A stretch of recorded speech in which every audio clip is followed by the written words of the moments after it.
Siyam-na-pung araw na suspendido ang lisensya ng lalaki na nakit sa driver ng bus na nabangga ng kanyang misis sa Silang Cavite. Sinusubukan pa rin kunan ng pahayag ang mag-asawa at ang biktimang driver. May unang balita si June Veneracion.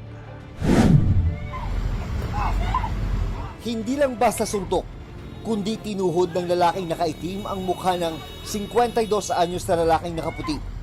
Isang babae ang umaawat sa lalaking nakaitim na 33 anyos. Pero nagkatulakan pa rin ng dalawang lalaki habang nasa Aguinaldo Highway sa Silang Cavite. Ayon sa pulisya, ang babaeng umaawat ang nagmamaneho ng pickup noong Sabado ng gabi. Sakay ang nakaitim na lalaki na kanyang asawa. Nabangga raw ng babae ang likurang bahagi ng bus na minamaneho naman ng lalaking nakaputi. Numasagi po nung driver na babae, nasagi niya yung bus at nung tumabi yung bus, bumaba po yung driver at minura niya at nag-react po yung kanyang asawa. Kaya po nag-init ang kanyang ulo po. Kinabukasan, nagkaareglo ang dalawang panig.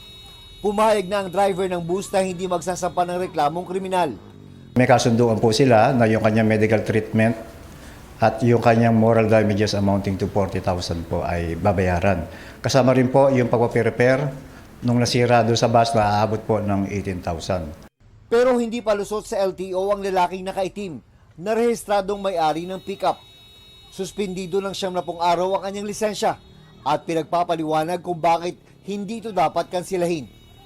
Nakipag-ugnayan na ang pulisya sa LTO kung anong administrative sanction ang maaring ipataw sa babaeng driver. Ito ang unang balita. June Veneracion para sa GMA Integrated News. Kapuso, huwag magpapahuli sa latest news and updates. Mag-iuna ka sa balita at mag-subscribe sa YouTube channel ng GMA Integrated News.